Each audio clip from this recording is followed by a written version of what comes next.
Monty, once again from DPL Surveillance Equipment. Just in case you didn't know, we're a full-service surveillance and security equipment company. We have lifetime guarantees and warranties on all of the products, 24/7, 365 tech, sales, and customer support. We have the largest inventory of items that not only can you buy, but you can rent or lay away as well.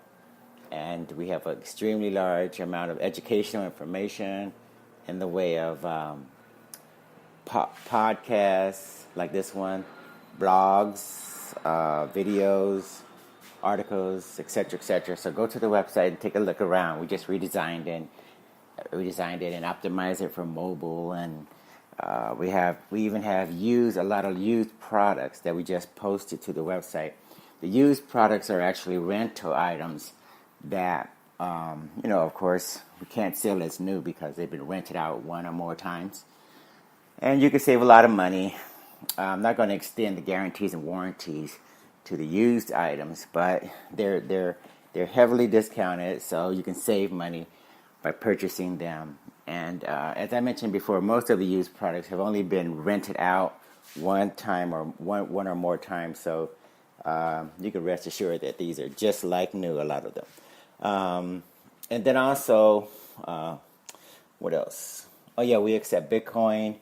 We're going to be shying away from or pulling back from accepting credit cards and other forms of payment where there's a possibility of chargebacks and meddling from credit card issuers, MasterCard, Visa, American Express.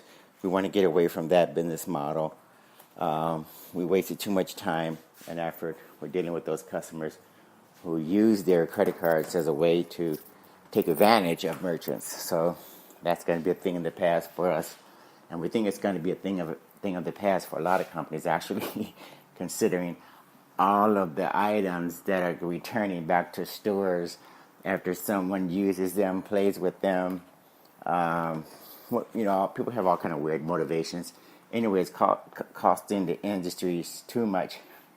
The retail industry is paying definitely too much money with these types of customers.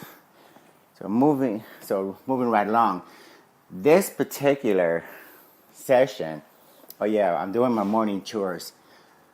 As usual, a lot of you guys know, if you don't know, I do my morning chores, whether it's Sundays or not, and I wipe down my cars, do some things around the house, whatever, and get those things out of the way, just as a form of therapy, more or less. You get a chance to think, contemplate, focus on where you're going in life, personal-wise and business-wise, while you're doing these things. So don't take for granted the fact that you can't benefit in multiple ways by just doing rudimentary tasks and different things that where you would rather be doing something better, but you do these things, you contemplate, think about where you are, do some introspection, and you'd be amazed what you come up with.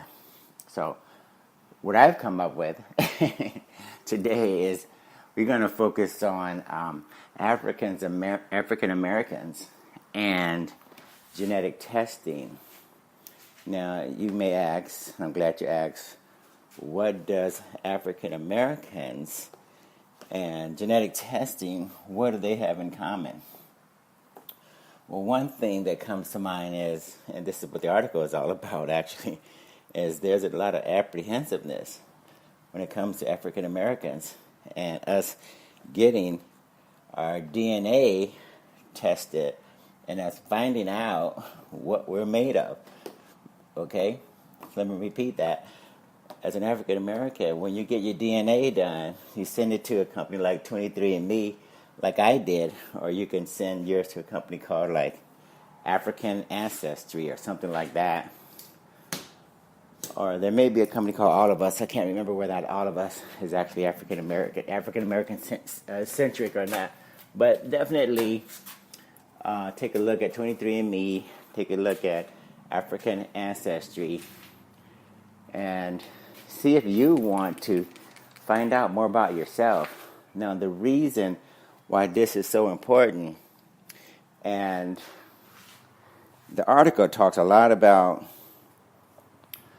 the apprehensiveness, mainly because in the past, we as African Americans didn't trust, and rightly so, companies and governments doing research on us, and this because we didn't always know whether or not this information or whether or not we were being taken advantage of. There's something called the Tuskegee experiment.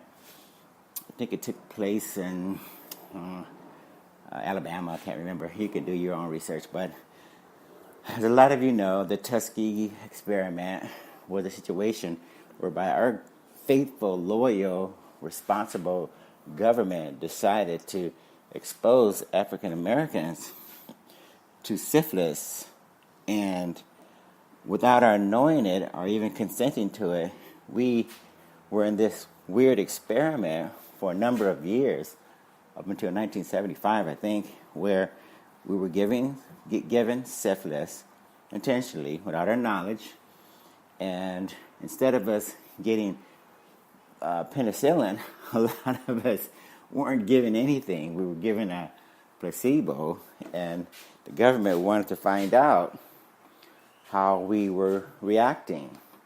So in other words, they jeopardized our life and health without our consent, and then when it comes to giving us an antidote or something to address the problem, a lot of us didn't actually receive anything. It was like a placebo or something that was basically, again, designed to do more for their research as compared to helping us out. I don't even know whether or not the government actually came forward officially and gave restitution or an official apology to the American public. And I have to include the entire American public, because the American public needs to know how nefarious and how evil our government can be at times, especially when it comes to the African American population. So anyway, that caused a lot of distrust from the very get-go when it comes to us working with the government, finding out about us, anything medical. We have legitimately decided to be less trusting as compared to cooperate. But now, I really want to say, and you can, leave comments or debate or whatever, but now I think it's high time that we started to take a look at this latest ability to find out about our genetics. And the main reason is because now, when you go to the doctor, when you go to the hospital, when you prepare your own diet, you can take into consideration the genetic differences that make you different from me, and vice versa. In other words, when you go to the doctor now and you do a physical, a blood test, or when you get things done on you, a lot of times the feedback or the follow-up has more to do with this template that's really geared more towards the entire population of the United States or something as compared to you individually. But if I'm looking at your genetic makeup, the way you metabolize salt, sugars, handle iron, respond to certain things, the possibility that you're going to have long hair, short hair, whatever it is, these things are very unique to you. And I think your genetic makeup is essential in making sure that when you get health advice, or when you get, when you get a diet that's prescribed for you, now we can take into consideration your genetic makeup, how you handle specific things, nutrients, or even diet and exercise, you name it, maybe even surgical procedures. Who knows how far this can go when you know a lot about you. I think going forward, I actually believe that going forward, when you, as we integrate smart gadgets like smart watches, certain diagnostic things whether you wear it on your wrist or put it in your pocket or whatever. I think certain things that are monitoring our blood pressure, pulse rate, different things are going to take into consideration our genetic differences and quite possibly transmit that information to your doctor, to maybe a health nutritionist. For those of you who can afford to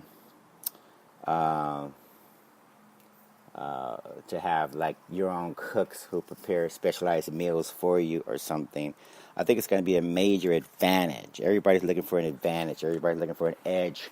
And if you know more about, again, how your body breaks down certain nutrients and different things, respond to medication, there's going to be a thing called personalized medication or personalized medication. I think as that takes off and gains more traction, those who who get medication based upon their individual differences are going to be more than likely able to respond more favorably to targeted medication that looks at their genetic makeup of the individual patient. So there's a number of different things that I think we need to be aware of. I actually was one of the first participants in the 23andMe DNA sampling that went on when that company was first conceived. They needed volunteers, and it was free. So I submitted my saliva, and my wife, who just happens to be Caucasian, I had her send in some information as well, and it was tested for free as well. So anyway, looking back, you do what you do these things, and then you find out one way or the other, what you need to know. So anyway, I have my genetic information from 23andMe, and I look at it every once in a while, and I get a lot of reports.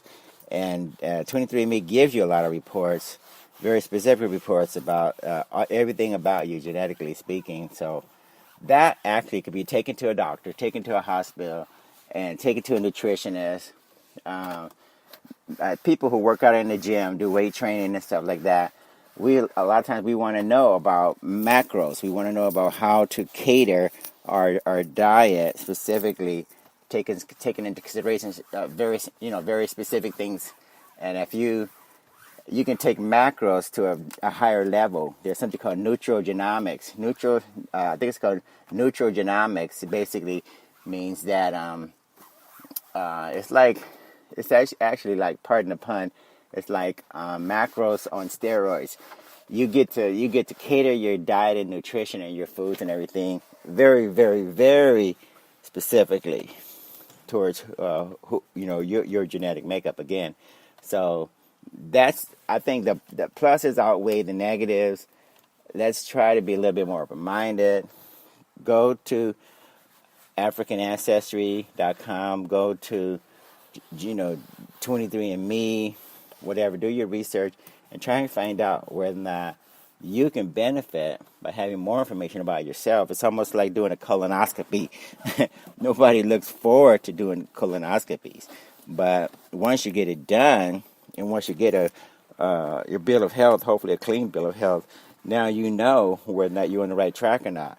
But heaven forbid, you should spend 20, 30, 40 years with a bad colon, with the possibility of getting cancer, with the possibility of having to do chemo or whatever after the fact. So it's good to find out, I think, some of these things ahead of time as compared to later on, and then you're faced with fewer choices, dire choices, as compared to being able to make good choices early on. So this is what the message I'm trying to communicate to you guys. Let's participate in this new field of study. Let's start up, support some of our own companies, some of our own endeavors. There's got to be a few of African Americans, people of African American descent, whatever, who want to start up companies, who need funding, who need support. So let's try to work with them, find out who we are, what we're all about, and hopefully live a a more healthy life, and that way we don't have to depend upon the traditional medical community that really doesn't consider our individual differences. There's nothing worse than having some doctor tell you,